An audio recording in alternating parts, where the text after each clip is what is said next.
नमस्कार।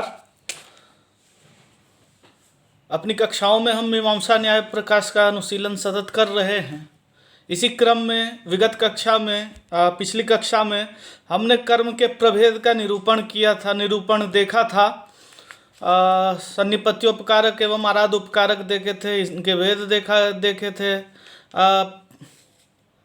क्रियारूप एवं सिद्ध रूप पहले भेद करके फिर क्रियारूप के भेद दो किए थे, गुण कर्म एवं प्रधान कर्म, जिसे क्रमशः सन्निपत्योपकारक और आराधोपकारक कहते हैं। सन्निपत्योपकारक के उपयोक्ष्यमाण एवं उपयुक्तार्थ, यह दो भेद करके हमने पारदौर्बल्य भी देखा था। उपयोक्ष्यमाण, सबसे पहले तो सन्निपत्योपकारक जो है वह प्रबल होता है, क्योंकि उसमें अंग का विधान हुआ है, कर्मांग द्रव्य का उद्देश्य किया गया है।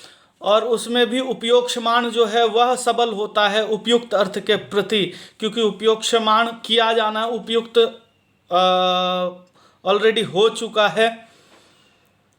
और आराधोपकारक जो है वह उससे निर्बल होता है। तो सबसे प्रथम उपयोक्ष्यमाण की प्रबलता, फिर उपयुक्तार्थ की प्रबलता, इसके बाद आराधोपकारक की प्रबलता।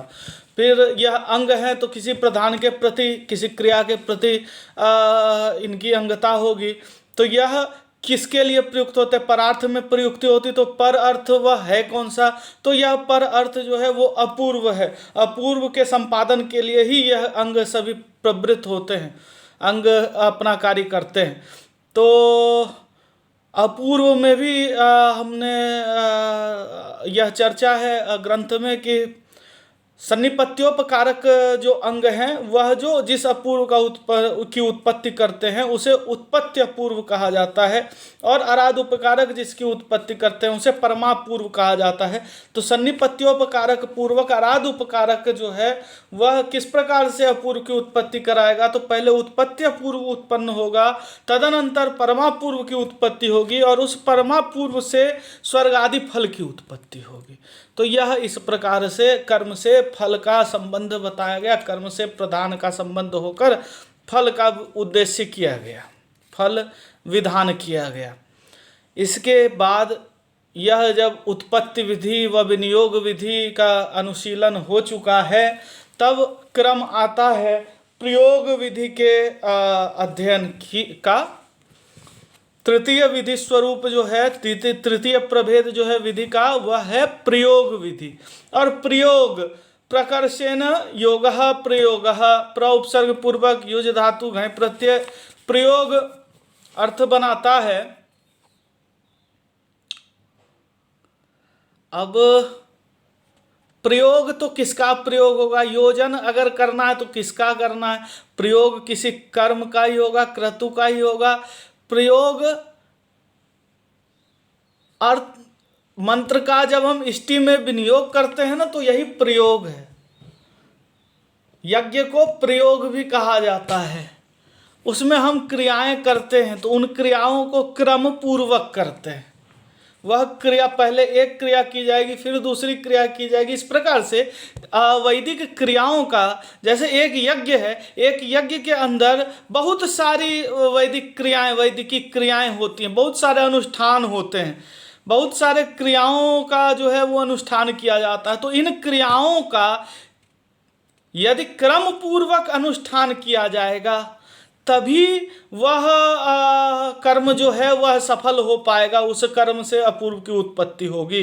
यदि क्रम भंग हो जाए, हम सामान्य क्रियाओं में भी देखते हैं कि हर चीज क्रम पूर्वक होती है, तभी वह जो है उसका फल प्रदान करती है। जैसे प्रत्येक क्रिया में उपक्रम से उपसंहार प्रवृत्ति, हम बहुत सारे अवान्तर क्रियाएं करते हैं। जैसे चलने में ही हम पहले एक पैर उठाते फिर दूसरा पैर उठाते, इस प्रकार से हम उपक्रम से उपसंहार तक उस क्रिया का समझते हैं। तो क्रिया क्रम पूर्वा होती है, क्रम पूर्वक क्रियाएं होती हैं।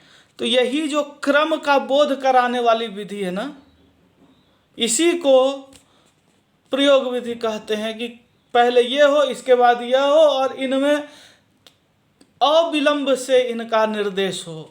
हम ग्रंथ को देखेंगे, यह ज्यादा स्पष्ट होगा ग्रंथ की पंक्तियों से। प्रयोग प्रासुभाव बोध को विधि प्रयोग विधि है। क्रिया के प्रयोग में, क्रिया के अनुष्ठान में, क्रिया क्या है? यह वैदिकी क्रिया यज्ञ, यज्ञ रूपी जो क्रिया है, यज्ञ रूपी जो प्रयोग है, यही क्रतु का अनुष्ठान जो है ना, इसी को प्रयोग कहते हैं। तो प्रयोग अर्थात वैदिक अनुष्ठान, वैदिक कर्म कांड में प्रासु भाव, प्रासु कहा जाता है तीव्र, जल्दी, शीघ्र। तो प्रयोग के प्रासु भाव का, क्रिया के प्रयोग में अविलंब रूपी शीघ्रता का बोध कराने वाली विधि को प्रयोग विधि कहा जाता है।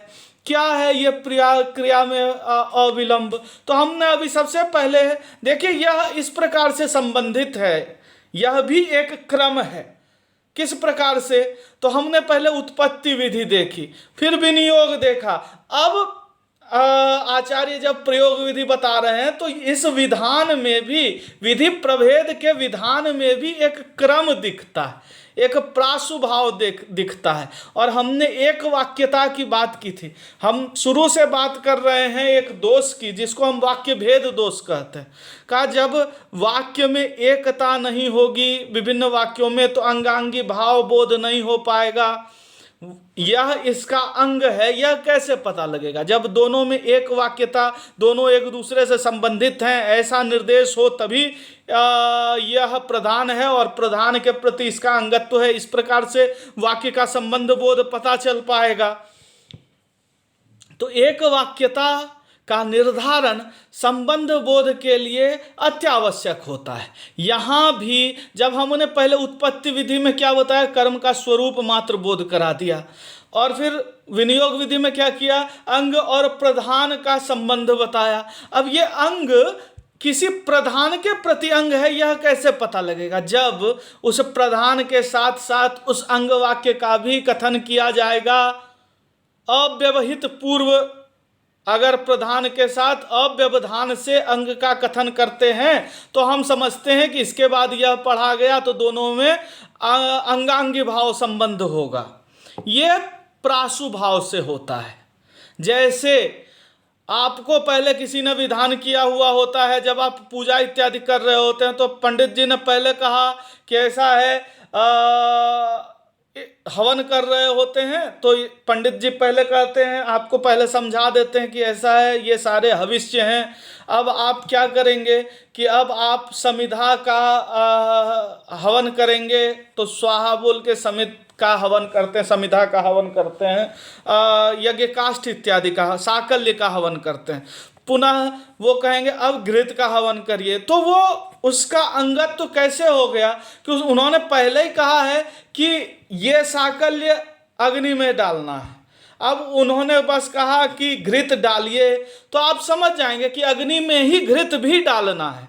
फिर जब वो कहेंगे कि फल इत्यादि डालिए, पुरोडास डालिए, तो आप समझ जाएंगे कि अग्नि में ही डालने को कह रहे हैं, क्योंकि अभी क्रम किसका चल रहा है, प्रसंग क्या चल रहा है, अग्नि में हवन का प्रसंग चल रहा है। तो द्रव्य आदि डालने को कहा जा रहा है, तो अग्नि में ही डालने को कहा गया होगा, क्योंकि अन्य किसी अधिकरण में डालने के लिए विनियोग नहीं किया गया है, निर्देश नहीं किया गया है। पंडित जी ने कहा था अग्नि में डालिए, तो फिर जब डालिए कहेंगे तो अग्नि में ही डालना है। इस प्रकार से एक दूसरे का संबंध क्यों है? अब यहाँ प्रासु भाव की बात आती, अविलंब की बात आती है। अविलंब से जब उच्चारण होगा, कहा जाएगा, विधि क्या कराती है, वाक्य का अर्थबोध कराती है, तो अविलंब से अर्थबोध कराएगी, तभी क्रम पता लग पाएगा। अगर विलंब हो जाए तो पंडित जी ने आज कहा कि अग्नि में तिल डालिए, तो आपने तिल डाल दिया। अभी तुरंत कहेंगे कि जौ डालिए, तब तो आप जौ भी डाल देंगे। लेकिन कल फिर आएंगे पंडित जी और कहेंगे जौ डालिए, तो आप पूछेंगे कहाँ डालना है, तो अरे कल बताए थे ना कि अग्नि में डालिए। तो फिर आप पूछेंगे कि मुझे तो यह शंका हुई कि कल वाला अग्नि में डालना था, आज वाला कहीं जल में तो नहीं डालना है। तो प्रासु भाव नहीं रह गया। प्रासु भाव नहीं रह जाएगा तो शंका आएगी कि यह उसका अंग है अथवा किसका अंग है। तो यह यहाँ पे हम देखेंगे, इसी का वर्णन करते हैं। प्रयोग में प्रासु भाव, हर क्रिया का एक स्टेप होता है। स्टेप से अगर आप बताएंगे तो अवगमन सरल हो जाता है। उदाहरण लीजिए, अष्टाध्यायी है आचार्य पाणिनि की। अष्टाध्यायी में लगभग 4000 सूत्रों का वर्णन किया गया, अध्याय क्रम में और पादक क्रम में उसको व्यवस्थित कर दिया, उसको पढ़ा गया है। श्रुति अध्याय क्रम और पाठक क्रम की है। लेकिन जब संगतिकरण में समस्या आने लगी बाद के सुकुमार मति छात्रों को, तो फिर क्या हुआ, वरदराजाचार्य आए, उन्होंने उससे पहले भट्टोजी दीक्षित इत्यादि आए, कौमुदी क्रम हुई, फिर वरदराजाचार्य ने उसको भी लघु करके लघु सिद्धांत को क्यों संज्ञा प्रकरण में बांट दिया, पुनः संधि प्रकरण को लेके आए, पुनः अजंत हलंत इत्यादि की बात आई। तो ये क्यों का, जिससे अनुवृत्ति इत्यादि का ग्रहण कराना सरल हो जाए।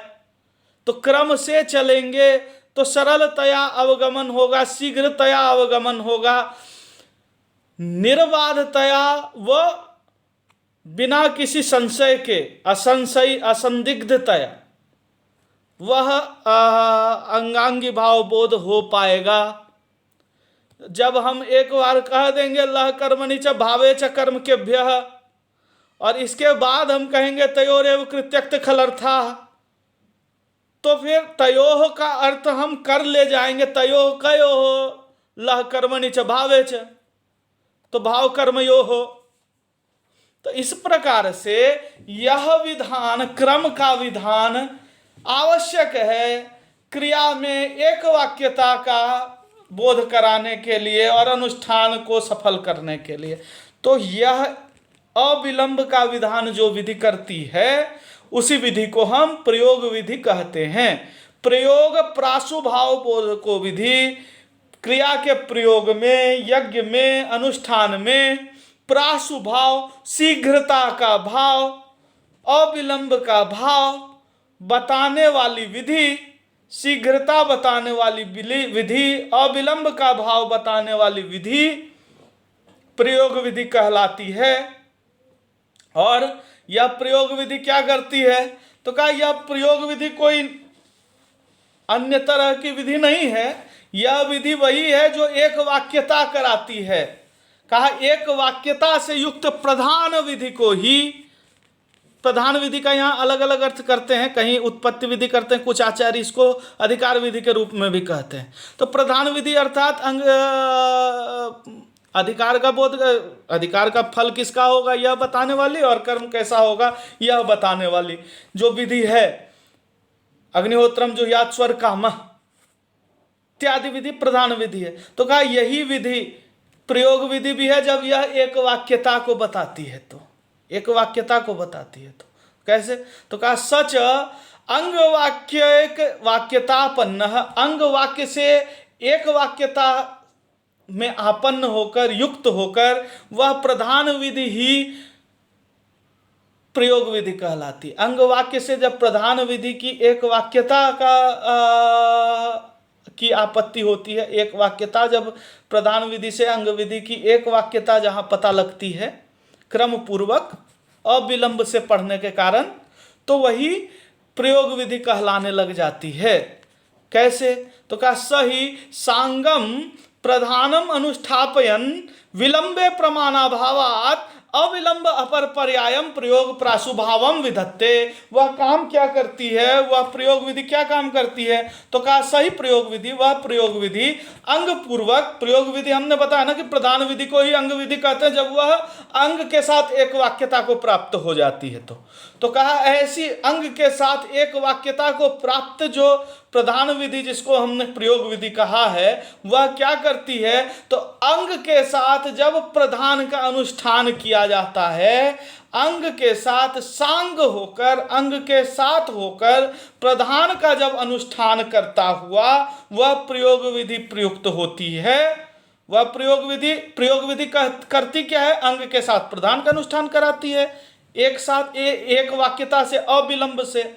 तो कहा विलंब में कोई प्रमाण नहीं है कि एक अंग प्रधान का आज हमने पाठ कर लिया और अंग का पाठ 4 दिन बाद करेंगे, ऐसा नहीं है। प्रधान के साथ ही अंग का पाठ किया जाता है, यह विधान है, यही प्रमाण है।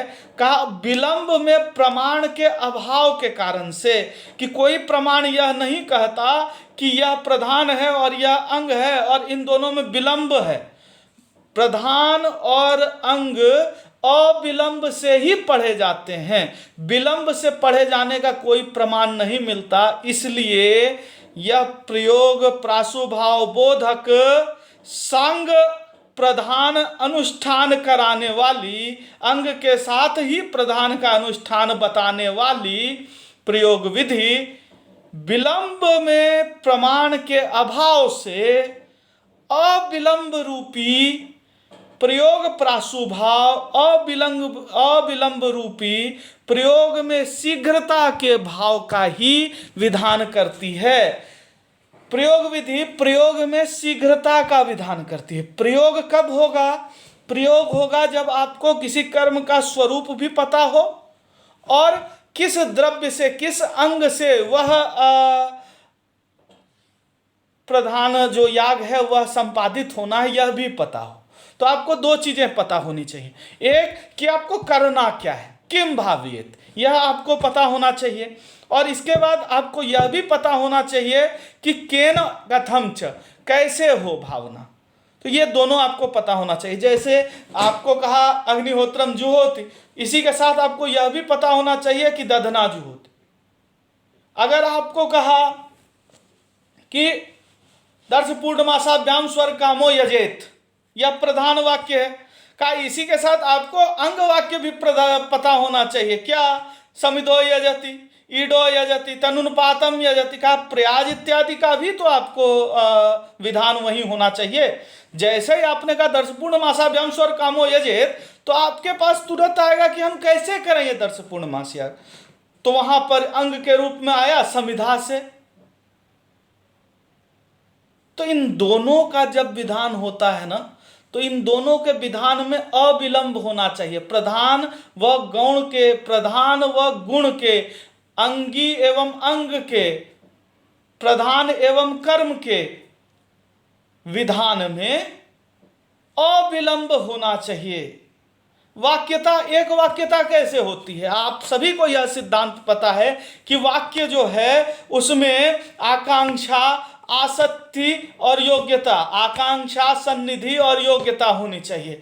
वाक्य में आकांक्षा तो हमने प्रकरण में देख लिया, योग्यता भी वाक्य में होनी चाहिए, क्योंकि योग्य वाक्य होगा तभी विनियोग करा पाएंगे, योग्य वाक्य होगा तभी वो आपको प्रवृत्त करा पाएगा। वाक्य में योग्यता होगी, प्रवृत्ति होगी, लिंग तो होगा तभी आप प्रवर्तित होंगे। तो यह योग्यता है। इसके बाद तीसरी चीज आती है सन्निधि। सन्निधि होनी चाहिए, अंग और प्रधान में सन्निधि होनी चाहिए। उद्देश्य और विधेय एक साथ पड़े होने चाहिए। जैसे आज कोई कह रहा है किसी को राम से गाय मंगवानी है, राम को प्रेरित करना है गाय को लाने के लिए, तो उसको क्या करना पड़ेगा? उसको एक लिंग वाक्य बोलना पड़ेगा, उसको एक विधि वाक्य बोलना पड़ेगा। क्या बोलना पड़ेगा? कि राम गाय आनो, हे राम गाम आने, यह वाक्य है। हे राम गाय को लाओ, तो गाय को और लाओ, लाने की क्रिया का अंग जो है वह गाय है, क्रिया प्रधान रूप है, और मैं इस आनयन की क्रिया का करता हूं और बोलने वाला व्यक्ति मुझे प्रेरित कर रहा है, वह हेतु है, प्रयोजक है। मुझे इसका जब ज्ञान होगा तभी मैं गवानयन की क्रिया के लिए प्रवृत्त हो पाऊंगा। इसी प्रकार जब वैदिक वाक्य वेद किसी वाक्य का विधान करेगा, वेद किसी कर्म के प्रति विधान करेगा, वैदिक वाक्य से शाब्दिक भावना की उत्पत्ति होगी, तो वह तभी होगी जब आपको अंगांगी भाव का बोध हो और इस विधान वाले वाक्य में समीप श्रुत पद हो। अविलंब से पठित पद हों, जिस प्रकार लोक में वैसे ही वेद में। अब वेद में ही अगर अग्निहोत्रम बस इतना ही लिखा रहता, इतना ही सुनते आप अग्निहोत्रम, क्या आप प्रेरित होते? नहीं होते। फिर कोई बोलता जुहोती, फिर क्या करना है? अग्निहोत्रम जब हमने बोला तो हम क्या करें अग्निहोत्र से, यह पूछेंगे। कोई खाली कहे जुहोती तो हम पूछेंगे क्या, कौन सा याग करें, जो याग, कौन सा याग करें? तो यह आकांक्षा रहती ना। इसके बाद अग्निहोत्रम जो यात भी कह दिया, और फिर कहीं पठित ही नहीं है, 4 प्रकरण के बाद पढ़ा गया, 4 प्रकरण अग्निहोत्रम जो याद पढ़ लिया, 4 प्रकरण के बाद पढ़ा समिधो यजति, ईडो यजति। कहाँ समिधा से कौन सा याग? समित याग तो ही नहीं, कौन सा याग? ये कब हुआ? जब समीपश्रुत होगा। अग्निहोत्रम जो याद के प्रति दधना जो होती अंगत, तो कैसे होगा? समीपश्रुति से, अविलंब से पढ़ा गया। तो हम आपको कहें कि गाय को बांध दो, और फिर कहें कुत्ते को भी, तो बांध दो आप इसका ग्रहण कर लेंगे समीपश्रुति से। लेकिन हम परसों आज कहें गाय को बांध दो, कल कहें, परसों कहें कुत्ते को भी, तो आप पूछेंगे क्या करना है? वहां आकांक्षा शेष रह जाती, एक वाक्यता नहीं हो पाती। इसी प्रकार वाक्य में भी अगर हम आज कहें कि हे राम, कल कहें गाम, 3 दिन बाद कहें आने, क्या क्रिया उपपन्न हो पाएगी? नहीं हो पाएगी। सन्निधि नहीं है वाक्य में, आसक्ति नहीं है वाक्य में। अतः इसी प्रकार से अनुष्ठान में भी हर वाक्य, वेद का हर वाक्य क्रिया में प्रयुक्त होता है। आमनाय से क्रियार्थत्वात् अनर्थक्यम तदर्थानाम, हर वाक्य क्रिया में प्रवृत्त होता है, आमनाय क्रिया के लिए प्रयुक्त होता है। और क्रिया के लिए प्रयुक्ति तभी हो पाएगी, प्रयोग में प्रवृत्ति तभी हो पाएगी जब अविलंब से पठित हो वाक्य। वाक्य एक वाक्यतापन्न तभी होंगे जब वहां अविलंब होगा, व्यवधान इसके मध्य में किसी अन्य का न होगा, प्रकरणांतर का, प्रसंगांतर का, प्रयोगांतर का व्यवधान नहीं होगा।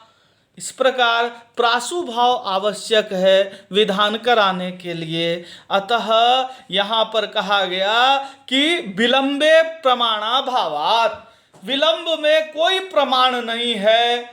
अतः वह जो प्रयोग विधि है, वह प्रयोग विधि का स्वरूप कैसा है? अंग से एक वाक्यता उत्पन्न होकर, अंग से एक वाक्यता को प्राप्त करके प्रधान वाक्य जो है वही प्रयोग वाक्य, वही प्रयोग विधि कहलाता है। ऐसी प्रयोग विधि अंग और प्रधान को एक साथ मतलब अविलंब से अंग व प्रधान का क्रम से अनुष्ठान कराती हुई, अनुष्ठापयन विलंबे प्रमाणाभावात्, विलंब में कोई प्रमाण है नहीं, मतलब विलंब प्रमाण से पुष्ट नहीं है। अतः इसी को अविलंब भी कहते हैं।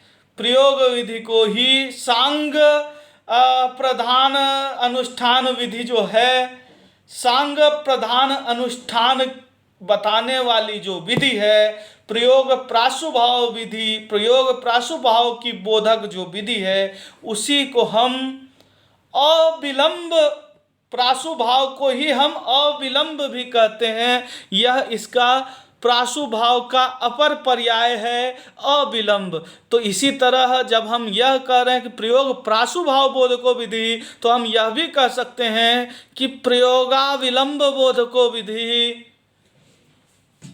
प्रयोग विधि, प्रयोग में अविलंब को बताने वाली विधि ही प्रयोग विधि कहलाती है। अब यहाँ एक आशंका आ सकती है पूर्व पक्ष की, जिसका ग्रंथकार जो है अनुवाद करते हैं नच से। कहा नच विलंबवत अविलंबे अपि प्रमाणाभाव इति वाच्यम। का नच विलंबवत अविलंबे अपि प्रमाणाभाव इति वाच्यम। का अगर पूर्व पक्ष ऐसा कहे कि आप जो यह तर्क दे रहे हैं, यह हेतु दे रहे हैं कि विलंबे प्रमाणाभावात, कि विलंब में कोई प्रमाण नहीं है, इसलिए सांग प्रधान का जो अनुष्ठान इसमें अविलंब होता है उसी को हम प्रयोग विधि कहेंगे, और इस अविलंब के कारण एक वाक्यता हो जाती है अंग और प्रधान में। तो इसमें जो हेतु आपने दिया है कि विलंबे प्रमाणाभावात, तो जिस प्रकार विलंब में कोई प्रमाण नहीं मिलता कि विलंब से नहीं करना चाहिए, विलंब से करना चाहिए अंग और प्रधान का अनुष्ठान, तो इसी प्रकार अविलंब से, अविलंब के अर्थ में भी तो कोई प्रमाण नहीं मिलता। जिस प्रकार विलंब में कोई प्रमाण नहीं है उसी प्रकार अविलंब में भी कोई प्रमाण नहीं है। जब प्रधान व अंग वाक्य पढ़े गए तो विलंब से पढ़ा कि अविलंब से पढ़ा, ये तो कहीं नहीं लिखा ना। उन्होंने प्रधान का श्रवण किया और अंग का श्रवण किया। इसी प्रकार प्रधान का दर्शन हुआ, अंग का दर्शन हुआ। इसी प्रकार प्रधान को प्रधान का समामनयन किया गया, मतलब संहिता में रखा गया, ब्राह्मण भाग में रखा गया, प्रधान को रखा और अंग वाक्य को रखा। तो कहा ब्राह्मण भाग में जब समामनाय किया गया, जब श्रवण किया गया, तो आपने कहा विलंबे प्रमाणाभावात, विलंब में प्रमाण नहीं है।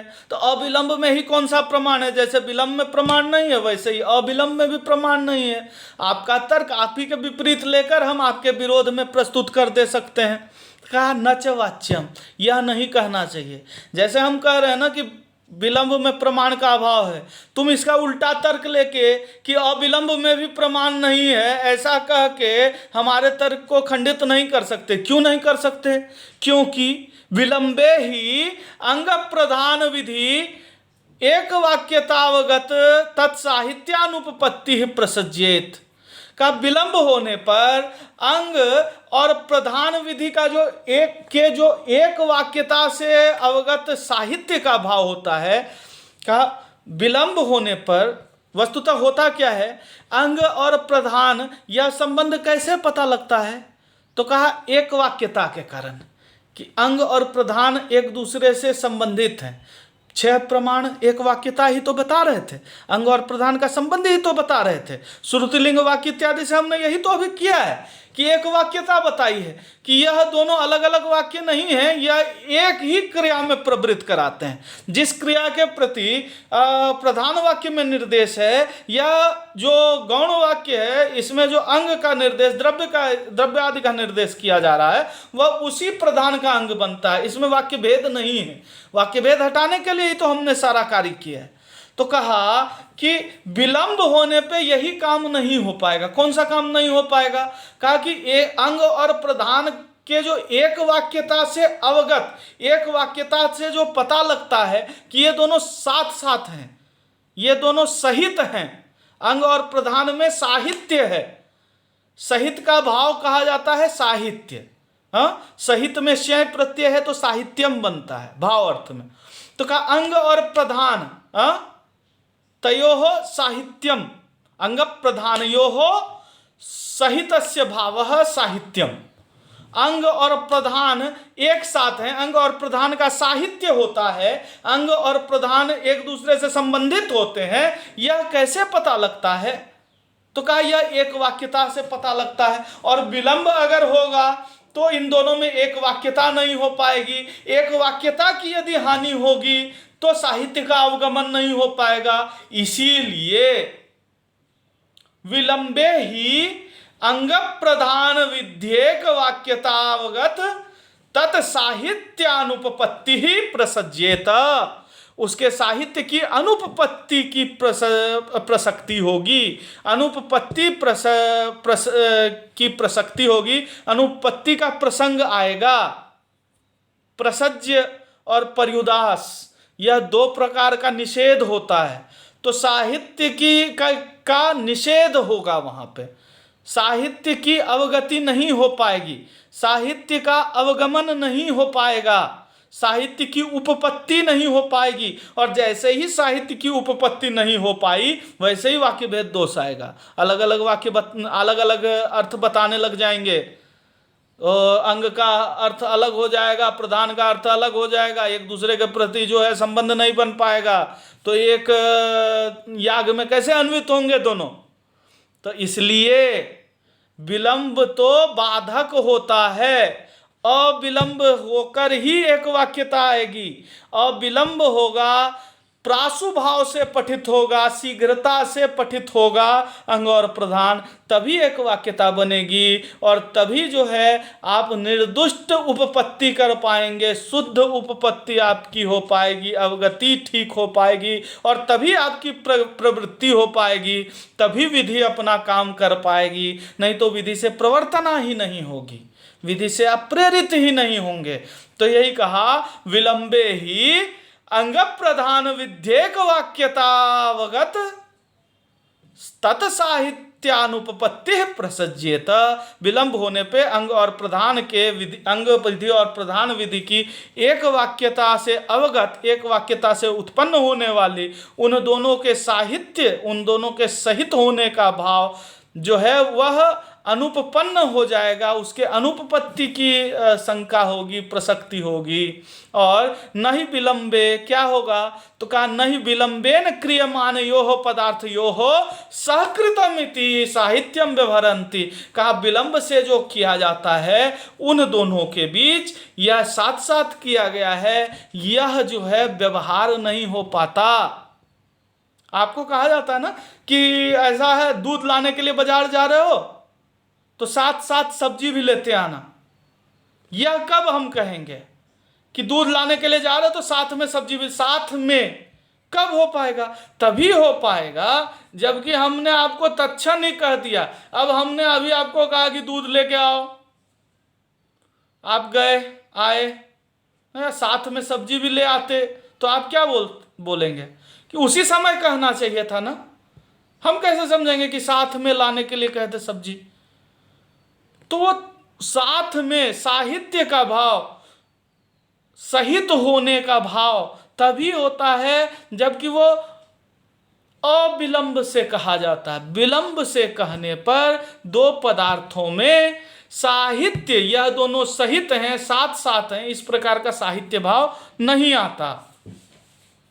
और एक और शंका, अब पूर्व पक्ष एक और शंका कर सकते हैं। जैसे हमने अभी, अच्छा हमारा पूर्व पक्ष बड़ा, पूर्व पक्ष को भी हम हर समय आदर देते हैं, उसके सिद्धांतों का खंडन करते हैं, उसके आक्षेप का निरसन करते हैं, लेकिन उसको हीन नहीं समझते, उसके हर तर्क का तर्क से ही समाधान करते हैं, सक्षम तर्कों से समाधान करते हैं।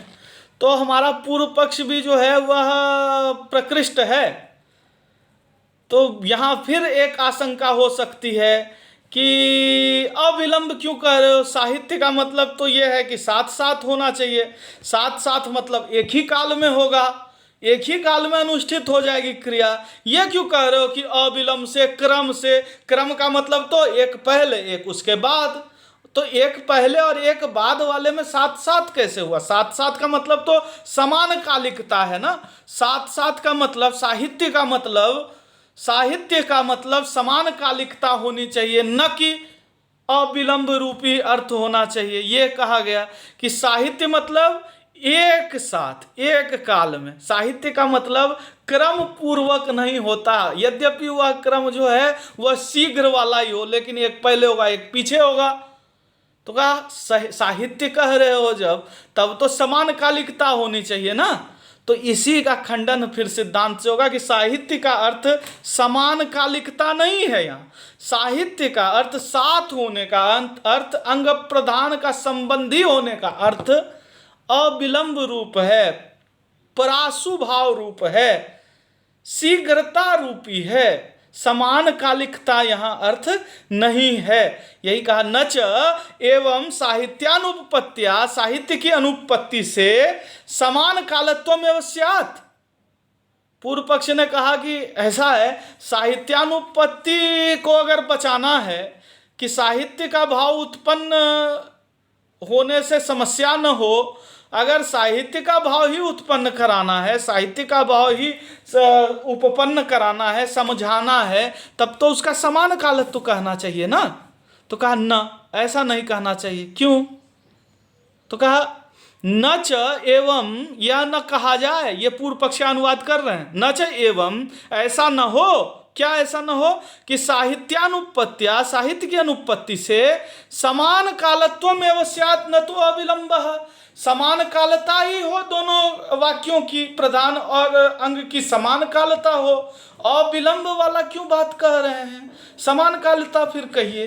अविलंब, अविलंब शीघ्रता, शीघ्र हो, तुरंत बाद हो, ये सब भी तो समस्या है। जब आप कह रहे हैं कि सहित हो तो साथ साथ चलो ना, आगे पीछे क्यों चल रहे हो? साहित्य का मतलब तो साथ साथ चलना होता है, आगे पीछे चलना थोड़ी होता है। ठीक है, बीच में कोई नहीं आएगा, अविलंब से चल रहा है, लेकिन वो साथ साथ थोड़ी हुआ, वो तो आगे पीछे चलना ही होगा। तो कहा नहीं, ऐसा नहीं कहना चाहिए। क्यों नहीं कहना चाहिए? तो कहा ये अभी पूर्व पक्षी चल रहा है कि न च एवं साहित्यानुपत्या समान कालत्वम एव स्यात् न तो अविलंबः। कहा क्यों? तो कहा अव्यवधानेन पूर्वोत्तर काल क्रियमाण पदार्थयोः अविलंबेन कृतम इति व्यवहारात् इति वाच्यम। कहा पूर्व पक्ष क्या कह रहा है? वही कह रहा है कि साहित्य की अनुपत्ति से ही बचाना है, तब तो समान कालता होनी चाहिए ना, अविलंब तो नहीं कहना चाहिए। प्रयोग प्रासु भाव जो तुमने कहा वह तो ठीक नहीं कहा।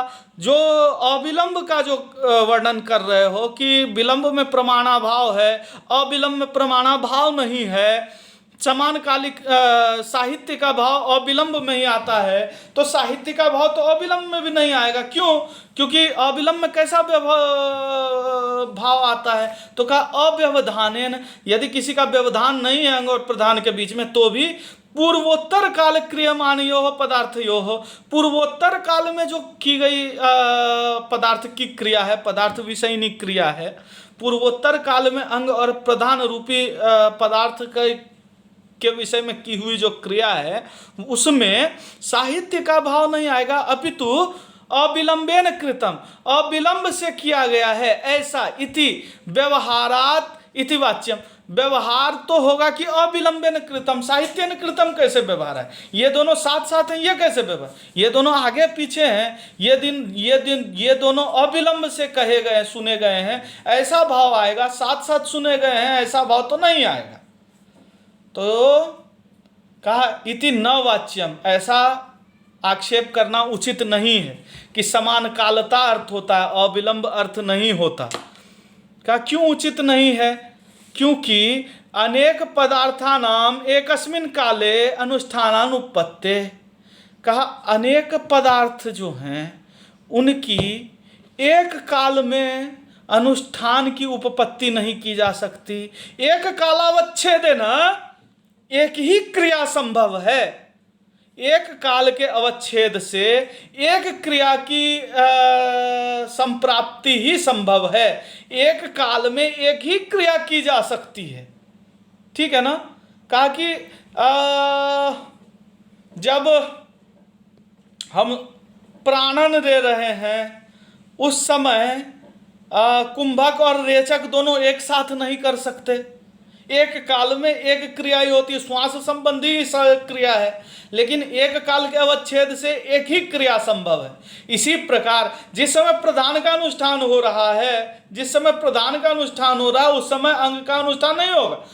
अव्यवहित पश्चात अगर अनुष्ठान करते हैं तो अविलंब से उन दोनों में साथ साथ होने का भाव होगा, लेकिन यह समान कालता नहीं है, यह अविलंब ही है। एक काल में एक ही क्रिया का अनुष्ठान किया जा सकता है, एक काल में अनेक पदार्थों का अनुष्ठान नहीं किया जा सकता। न च तावत् कर्तृ संपादनेन अनुष्ठानम किन्न स्यात् इति वाच्यम। कहा कि ऐसे कैसे नहीं हो सकता? पूर्व पक्ष वाले यह कह सकते हैं कि ठीक है, एक कर्ता एक काल में दो क्रियाएं नहीं कर सकता, मान लिया। अनेक कर्ता तो एक ही काल में अलग अलग क्रियाएं कर लेंगे। तो कहा अनेक कर्ता एक ही काल में अलग अलग क्रियाएं कर लेंगे, इसलिए एक काल में अनेक पदार्थ का अनुष्ठान होगा, ऐसा नियम नहीं है। जिन कर्ताओं का, जिन ऋत्विकों का, क्योंकि हम क्रिया क्या कर रहे हैं, हम स्वच्छंद कोई क्रिया थोड़ी कर रहे हैं, हम तो याज्ञिक क्रिया कर रहे हैं ना। हम सारा विधान अभी यज्ञ संबंधिनी क्रियाओं का कर रहे हैं। तो यज्ञ संबंधिनी क्रियाएं यज्ञ के नियमों के, अनुष्ठान के नियमों के अनुरूप ही होंगी। अतः आप यह भी शंका नहीं कर सकते, यह भी आक्षेप नहीं कर सकते कि समान कालिकता इसलिए हो जाएगी कि अनेक ऋत्विक एक काल में अलग अलग क्रियाएं करेंगे, तो वो सारी क्रियाएं एक साथ होकर साहित्य का भाव बताएंगी और विलंब का भाव नहीं बताएंगी। यह कहा यह भी नहीं हो सकता। क्यों नहीं हो सकता? तो कहा तस्य एतस्य यज्ञ क्रतोः चत्वार ऋत्विजः इत्यादिना कर्तॄणां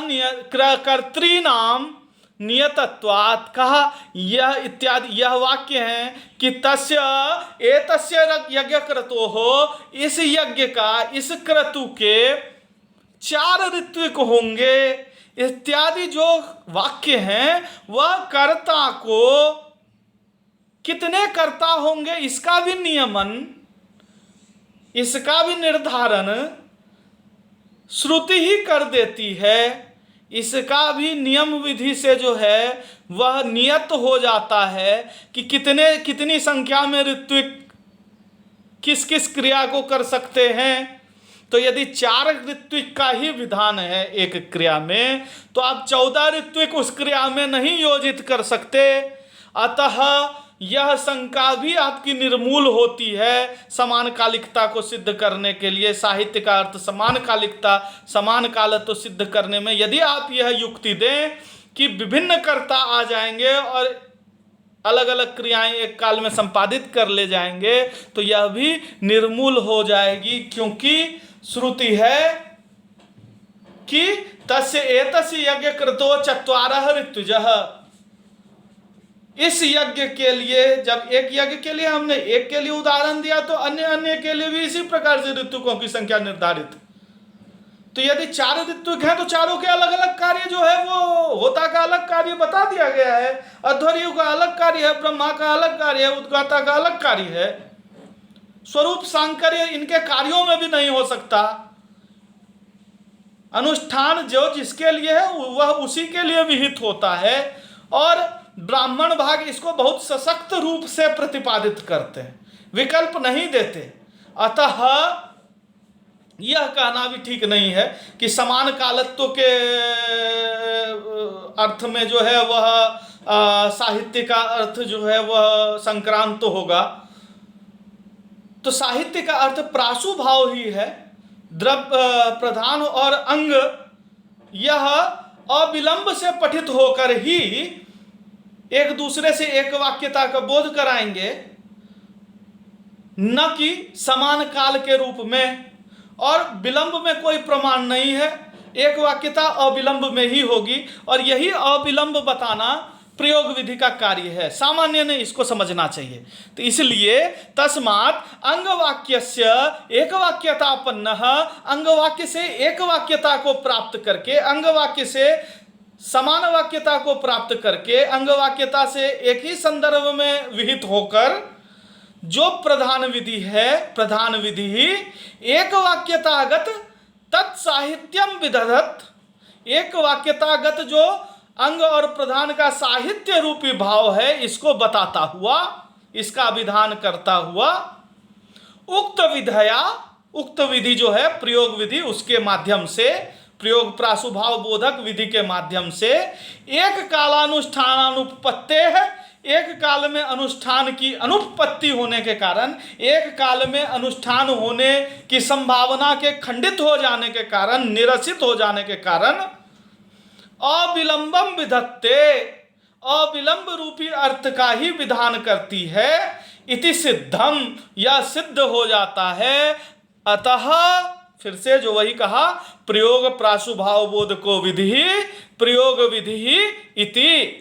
इसलिए प्रयोग में प्रासुभाव को बताने वाली विधि को ही प्रयोग विधि कहा जाता है।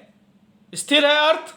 तस्मात् अंगवाक्यैक वाक्यतापन्न, अंगवाक्य से एक वाक्यता को प्राप्त की हुई। तस्मात् अंगवाक्यैक वाक्यतापन्न प्रधान विधि एक वाक्यतावगत तत्साहित्यम विदधत् उक्त विधया एक कालानुष्ठानानुपपत्तेः अविलंबम विधत्ते इति सिद्धम प्रयोग प्रासुभाव बोधको विधि प्रयोग विधि इति। इसलिए प्रधान अंग वाक्य से एक वाक्यता को प्राप्त करके प्रधान विधि जो है वह एक वाक्यता से अवगत प्रधान और अंग और प्रधान का साहित्य बताती हुई उस विधि के माध्यम से, जो हमने बताया अविलंब वाली विधि, तुरंत विधान करने वाली विधि, शीघ्रता से विधान करने वाली प्रयोग विधि के माध्यम से, उक्त विधया तृतीया है, एक कालानुष्ठानानुपपत्ते है, एक काल में यतो ही, चूंकि यति, क्योंकि एक काल में विभिन्न क्रियाएं नहीं अनुष्ठित हो सकती हैं। एक काल में विभिन्न क्रियाओं के अनुष्ठान में, विभिन्न में यहाँ दो क्रियाएं हैं, अंग की क्रिया और प्रधान की क्रिया, दोनों की एक काल में अनुष्ठान दोनों का आप नहीं समझा सकते। उसकी अनुपपत्ति होती है, उसकी उपपत्ति नहीं होती, वह बुद्धिग्राह्य नहीं हो सकता एक काल में। इसीलिए इसके आधार पर वह एक वाक्यता का विधान करती है अविलंब रूप में, अविलंबम विधत्ते इति सिद्धम। इस प्रकार से सिद्ध होता है कि प्रयोग में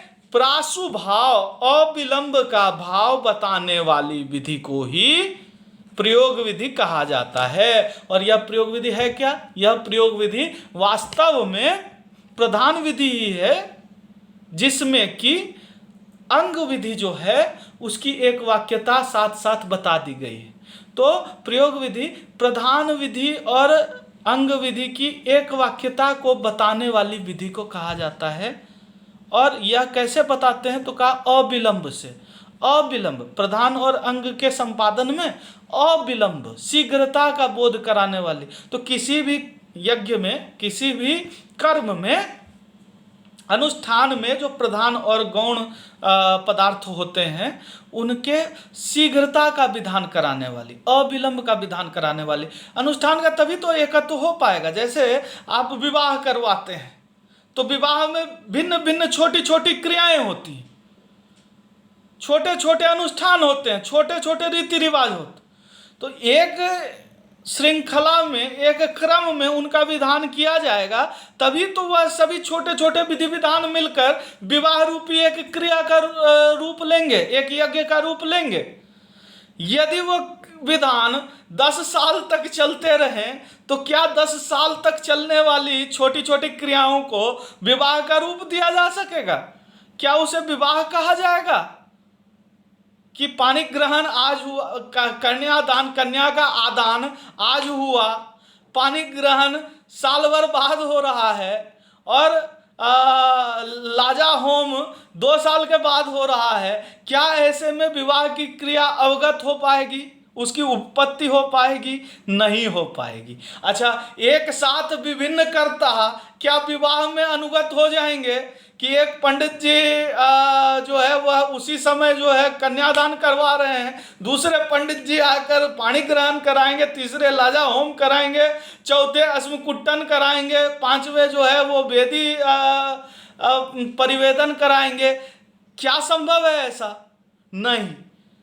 तो दोनों चीजें संभव न होने के कारण विलंब से भी अनुष्ठान संभव नहीं है, एक काल में भी, समान काल में अनुष्ठान भी संभव नहीं है। तो प्रयोग में प्रासुभाव का बोध ही प्रयोग विधि का कार्य है। और यही प्रयोग विधि, इसी को, यह जो कार्य है ना प्रासुभाव बोधन का, इसी को हम क्रम भी कहते हैं। इसी को मीमांसा दर्शन भी इसी को क्रम कहते हैं। यही अब क्रम का स्वरूप आगे बहुत छोटे में हम समझ लें। सच अयम अविलंबो नियते क्रमे आश्रय मानो भवति। यह जो अविलंब कहा गया ना, प्रासु भाव जो कहा गया ना, वह एक नियत क्रम को आश्रय करके कहा जाता है। यह इसका अनुष्ठान कैसे होता है, इसकी प्रवृत्ति कैसे होती है, या कैसे प्रवृत्त करा, विधि तो विधान कराएगी, तो विधान कैसे होगा, तो कहा एक नियत क्रम में, एक निश्चित निर्धारित क्रम में। यह विज्ञान है यज्ञ का, अनुष्ठान का, एक निर्धारित क्रम में विधान होगा। पहले क्या करना, फिर क्या करना, फिर क्या करना, तो यह एक पूरी संहिता है। इसलिए ब्राह्मण उन मंत्रों का उन अनुष्ठानों में, उन क्रतु में विनियोग करते हैं, व्याख्यान करते हैं।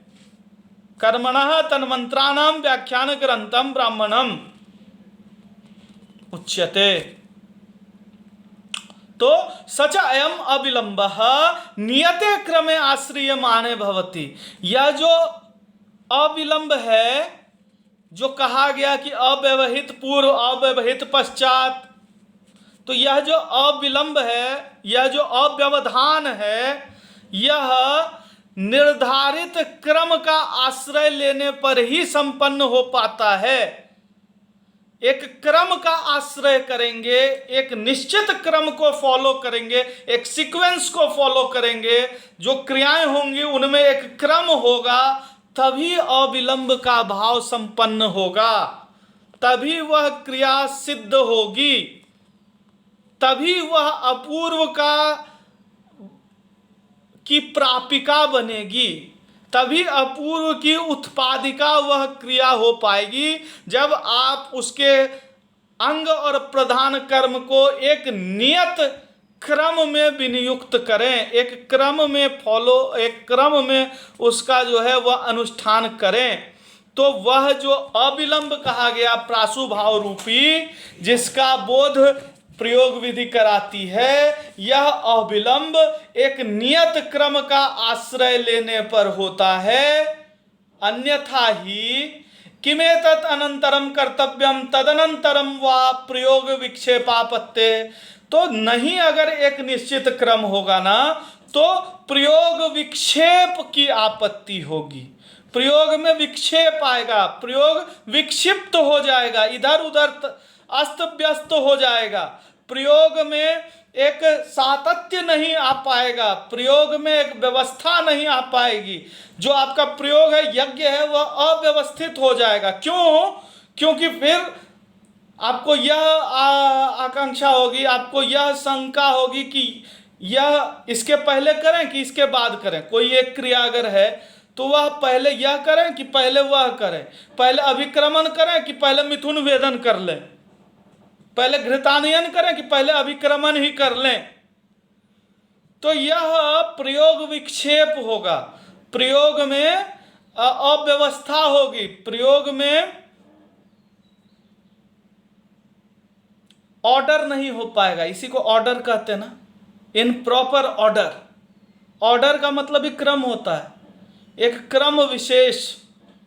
तो आउट ऑफ ऑर्डर हो जाएगा, यह क्रम बाधा जो है वह प्रयोग विक्षेप करा देगी। अन्यथा ही किम एतत् अनंतरम कर्तव्यम तत् अनंतरम वा, यह इसके बाद करना है कि उसके बाद करना है, इस प्रकार का प्रयोग विक्षेप आएगा। अतः प्रयोग विधि एवं स्वविधेय प्रयोग प्रासुभाव सिद्ध्यर्थम नियतम क्रमम अपि पदार्थ विशेषणतया विधत्ते। इसीलिए प्रयोग विधि ही अपने विधेय भूत प्रयोग प्रासुभाव की सिद्धि के लिए नियत क्रम का भी पदार्थ के विशेषण के रूप में विधान करती है। तो प्रयोग विधि प्रयोग प्रासुभाव का विधान जो करती है, उसी प्रासुभाव का विशेषण रूप में क्रम भी विहित होता है, क्रम ही उसका विशेषण रूप होता है कि किस क्रम में कौन सा प्रयोग संपादित करें। इसका विधान भी, क्रम का विधान भी प्रयोग विधि विशेषण तय करती है। तो क्रम पदार्थ का विशेषण के रूप में प्रयोग विधि विधान करती है। क्यों? अपने विधेय की सिद्धि के लिए। और प्रयोग विधि का विधेय क्या है? अविलंब से संपादन। तो कर्म के प्रधान और अंग कर्म के अविलंब से संपादन रूपी एक वाक्यता की उपपत्ति कराने के लिए प्रयोग विधि क्रम रूपी पदार्थ का विशेषण के रूप में विधान करती है। और क्रम कहते किसको हैं? तो कहा तत्र क्रमो नाम वितति विशेषः। क्रम कहा जाता है वितति विशेष को, विस्तार विशेष को। विस्तार विशेष किसको कहते हैं? तो कहा वितति विशेषः पौर्वापर्य रूपो वा।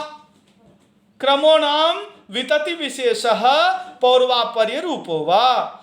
उस विस्तार विशेष को जो किस प्रकार का होता है? तो कहा पूर्व और अपर रूप में। का पहले यह होगा फिर यह होगा, यह पूर्व होगा यह अपर होगा, यह पहला होगा यह उसके बाद का होगा। तो पौर्वापर्य इसको कहते हैं, पूर्व और अपर के भाव को।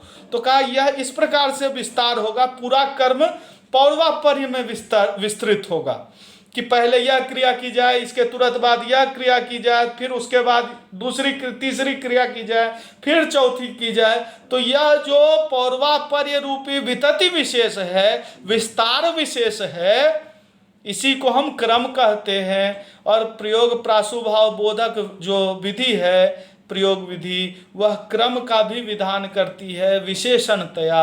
अविलंब क्रम के माध्यम से विशिष्ट होता है।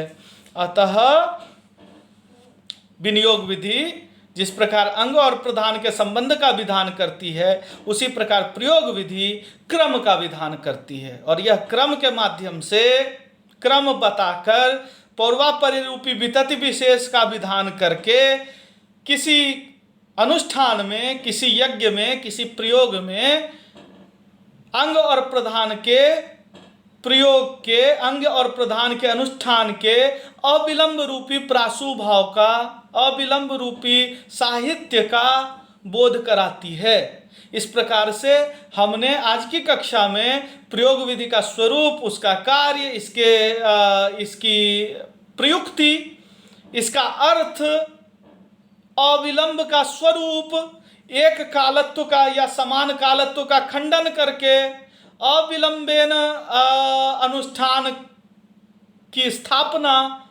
इसकी प्रतिष्ठा, यह देखते हुए पुनः क्रम का स्वरूप, उसका विशेषणतया प्रयोग विधि द्वारा उसका विधान इत्यादि हमने इस कक्षा में इसकी चर्चा की। अब इसके बाद की कक्षा में हम जब प्रयोग विधि, जिस प्रकार विनियोग विधि 6 प्रमाणों के माध्यम से अंग प्रधान संबंध बोध कराती है, इसी प्रकार यह जो प्रयोग विधि है यह भी क्रम के माध्यम से, वितति विशेष के माध्यम से प्रयोग प्रासुभाव का बोध कराएगी। और इस क्रम के 6 सहकारी भूत प्रमाण होंगे। इस क्रम के, इसका यह जो विशेषण रूप है प्रयोग विधि का, इसके भी 6 सहकारी, इसके भी 6 सहायक प्रमाण होते हैं। इन 6 सहायक प्रमाणों के माध्यम से प्रयोग विधि का जो विशेषण रूप क्रम है, क्रम वाला जो प्रयोग विधि होगी, क्रम का विधान करने वाली प्रयोग विधि जो होगी, वह इन 6 प्रमाणों के माध्यम से प्रयोग में प्रासुभाव का, प्रयोग में अविलंबेन अनुष्ठान का, एक वाक्यता का, साहित्य का बोध कराएगी। हम अगली कक्षा में क्रम के 6 भेद देखेंगे, क्रम के 6 प्रमाण देखेंगे। तत्र च 60 प्रमाणानि, उसके भी 6 प्रमाण हैं। क्रम में भी 6 प्रमाण होते हैं, क्रम को बताने वाले, क्रम का बोध कराने वाले भी 6 प्रमाण होते हैं। श्रुति, अर्थ, पाठ, स्थान, मुख्य और प्रवृत्ति। तत्र च 60 प्रमाणानि श्रुत्यर्थ पाठ स्थान मुख्य प्रवृत्त्याख्यानि। यह 6 जो हैं, यह इसके सहकारी भूत, इसके सहायक 6 प्रमाण हैं। क्रम का विधान इन 6 प्रमाणों के माध्यम से प्रयोग विधि कराती है। प्रयोग में क्रम का विधान, प्रयोग में प्रासुभाव का विधान, प्रयोग में साहित्य का विधान, एक वाक्यता का विधान, प्रयोग विधि इन 6 प्रमाणों की सहायता से करती है: श्रुति, अर्थ, पाठ, स्थान, मुख्य व प्रवृत्ति। तो अगली कक्षा में हम इन 6 प्रमाणों का पृथक पृथक स्वरूप देखेंगे और उसके भेद भी कुछ के देखेंगे। तब तक के लिए इसका अनुशीलन पुनः करें। धन्यवाद।